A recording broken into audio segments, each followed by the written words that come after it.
Hello and welcome. In this video I'm going to be creating my 2025 vision board. In this video I'm going to be showing you that a vision board is more than just a set of pretty pictures. If you ask yourself the right questions, I believe you can bring about some effective and meaningful change into your life. So as I create my vision board and ask myself these powerful questions, I'm going to be asking you the same ones, and hopefully it'll bring clarity in your mind about what you want to achieve in the new year and hopefully inspire you to create your vision board as well. So I'm using Canva here, and I'm using the free version just to show you actually that you don't need to pay for anything to make a nice looking vision board. I've laid out a background, I've put some elements that I want to include just to create a cohesive look to the board. And what I'm going to be doing here is creating some sections on the board, and I'll explain those as I go along, but that really helps make the board more effective. It's not just a random mishmash of pretty pictures. There's a reason behind these little sections, which I'll get into. So the first thing that you want to do is ask yourself, how do you want to feel? And what experiences would you like? Feelings and experiences are bigger and more meaningful than just goals and things that you'd like to get. Tap into the feelings, and that will help you begin on your vision board. And from there, you can then create an affirmation that sums up all of those feelings. So you can see straight away, I have created my overarching main affirmation for my vision board. And this is quite powerful because it's more than just an affirmation, because it includes an identity. It's saying, I am a cozy, magical creator. Cozy and magical are sort of keywords for me that mean a lot to what I want to bring about. But because I am saying I am a creator, my brain is filling in the blanks on what that means. A creator creates. A creator makes things.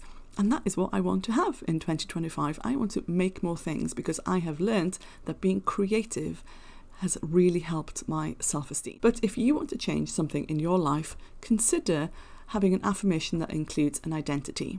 So I've worked for many years in the field of behaviour change, and if you've got an identity, I've seen it happen, it does help bring about change. So instead of saying I'm not going to smoke, you say I am a non-smoker. And that, again, your brain knows what that means and it fills in the blanks, and you see the behaviours involved in what that means. I am a healthy person, your brain will fill in the blanks because you already know what's needed in order to bring about some of those things. So just having an identity is important.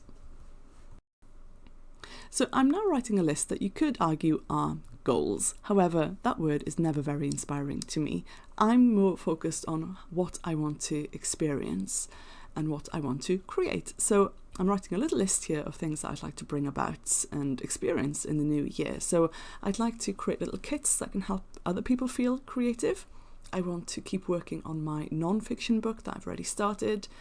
Also, I'd like to explore podcasting and writing, which I feel actually do tie in together, and also continue with YouTube just to see if I can improve and get better at the craft of all of these things, of writing, of making videos, because I think that in the act of doing them, not only will I have the satisfaction of hopefully getting better and improving, but just creating them, like I said, really does help me have a sense of well-being, meaning, and it does help raise my self-esteem.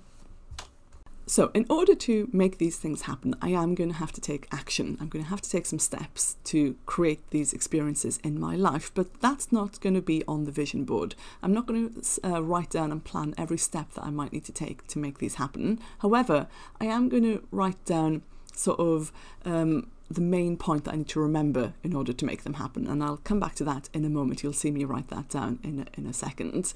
So the steps to take will be written down in a journal, for example, pen and paper, or on like a Notion template, for example. However, to this point, I want to say that sometimes, and I don't know if you felt like this, but I've often found it very difficult to know what the next steps are in any process, really. If I want to achieve this, how do I get there? When I ask myself that question, for me, I draw a blank. I just don't know what I need to do sometimes. And that has actually made me feel quite stupid sometimes. Like, why can't I see the steps ahead of me? But then I remembered that actually you don't always need to know the steps ahead of you. What you need to do actually is just turn up and the next step will show itself. So what I mean by that is, just to draw on my own personal experience, is that I used to be a gardener. I used to have a polytunnel and raised beds in the garden where I would plant seeds to grow fruit and vegetables and flowers. If I was indoors in the house thinking what needs to be done in the garden today, I couldn't answer that question in an abstract fashion. The easiest thing to do was just to go out in the garden, and the next steps would show itself. I'd see that this needed to be weeded and this needed to be planted and that bit was empty, and I would fill in what needed to be done. And it's the same with any project or anything that you want to make or create in your life. Don't worry if you can't see the next step. What you need to do is just turn up, open your book, open your journal, open your document on your computer, go to the place of work that you're, creating something, and the next step will appear. So that is, if you're like me, just rest assured it's normal for a lot of us. Not everybody feels that way, but I think a lot of us do. So just turn up and you will see what needs to be done next. So to that end, you will see that I'm going to be writing down in the bottom right corner of this vision board the sort of reminder to turn up, to check in and look at my goals, look at what I want to create, and have I just turned up in that space? Because that's how the change is going to happen. If I keep coming back to that space and remembering that that's what I want to do, then I will make it happen more likely. If I just write this vision board and never see it and never think about it again, I'm not going to create change. So you can see I've written to track my spending and savings every week, make time to create every week, write and check in on my creativity and mindset daily. And so I decided there and then what I should do actually is open up my calendar app and create those reminders for myself right now, so that each month I would get a little ping, a little reminder to say, hey, have you checked in? How's this going? How are your finances? How's the creativity going? Have you got any ideas for YouTube videos? Asking myself little questions that will pop up every month for me, I thought would be a really good way of having that check-in time to remind myself that this was important to me. So I suggest that you could do the same, that you could open up your calendar and create those reminders for yourself right now, because you might move your vision board, not see it come like May or June or whatever, and you've forgotten about those things that were important to you right now. So now we move on to something really important, which is our mindsets, because I have wanted to create so many things in my life, and it was my mindset and how I thought about myself that tripped me up over and over again. I am just my worst enemy sometimes. So when you're creating your vision board, you actually need to ask yourself how you're not going to achieve these things. So what is it in yourself that is going to just pick on you and trip you up? So for me, it's going to be that I just don't believe that I can have good things in my life. That is something that I have really noticed about myself in the last year, that if something good starts to happen, I will sabotage it. I'll start to procrastinate, engage in unhelpful behaviours like watching too much TV and all of that sort of thing. So I need to write some affirmations in this little corner as well that'll help me to get over that negative mindset that I am very prone to. So I have written, I accept good things in my life. And I've also written the quote, let them. It's something I've recently discovered from the author Mel Robbins, who's just written a book called Let Them. And it basically means that you just control what you can control, which is yourself. And if other people are going to judge and be negative, just let them be negative. You just focus on you, because oh my God, I have given so much of my power away to worrying about what other people think of me. And I mean, it's no surprise really, I don't show my face here on YouTube. And why is that? I'm scared of judgment. I'm scared of other people's opinions. I really do want to try and get over that as much as I can. And I'm going to kind of come back to this when you see me putting some images in my board, like a particular thing that I am going to be tripped up over time and time again. And I want to address that. So yeah, focus on what mindset shifts need to happen for you to get what you want to get, what you want to achieve. Okay, and now we move on to section 3, which are the images, the visual part of the vision board. And it's things that you want to get, yes, but it's also images that remind you of important lessons that you want to keep learning and remembering, and it's things that you want to feel, and also the things that you want to experience. It's, for example, if I want to work at my desk, It helps to show people working at their desk because it's just very clear, oh yeah, I want to do that. My mimic brain will want to copy those pictures that I see. So having some people kind of in there helps, even if it's just like a hand or something like that, so you can see like a human reference. Now I have included 2 people here, you can see, and there's a reason why I've chosen these 2 people in particular. Now the first one is Gretchen Rubin, who's a fantastic author and podcaster writing on all things habit change and productivity and happiness, and also Stephen Fry, who I love. Everybody loves him because he's so witty and clever, and for me also I connect him with Harry Potter, the audiobooks, which I listen to very often. Now, the reason I have these 2 people in particular is because they sort of helped me in my own little way last year. I got pretty down about the way that I looked. I thought that my face, actually my face has always been a huge issue for me. I really don't like the way it looks, hence I'm not showing myself here on YouTube. I'm really judgmental towards myself. And this is going to sound a little bit weird, and I am sorry to talk about other people's faces in relation to my own. So I hope this isn't too awkward, and I hope these people forgive me if I'm being unintentionally mean, I should say. But Stephen Fry and Gretchen Rubin, for me, have interesting faces that are not altered by the plastic surgery that we see all around us these days. They're also very intelligent, very curious, witty people who put a lot out there into the world. And so I wanted to see myself the way that other people see them and the way I see them also, in that I'm not judging the way they look because I don't care about it. I'm just interested in them as people.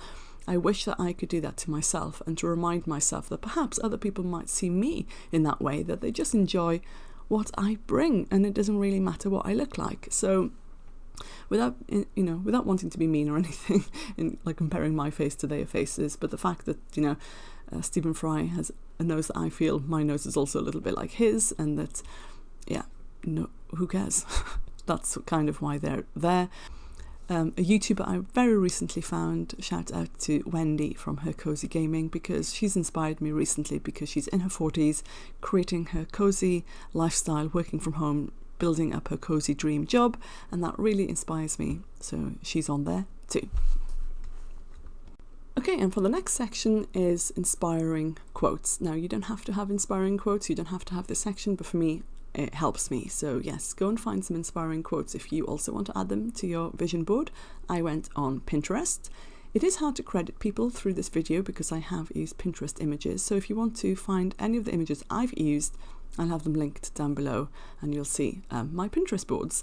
So yeah, I found this quote. It says, "Comparison destroys personality." And I thought that was really nice because I think it speaks to the fact that you can just enjoy what you enjoy. If it's not hurting anybody else, and if it's a bit geeky and a bit weird, just be geeky, enjoy it. Just enjoy it. Be your true nerdy self, because that's where originality and your character comes from.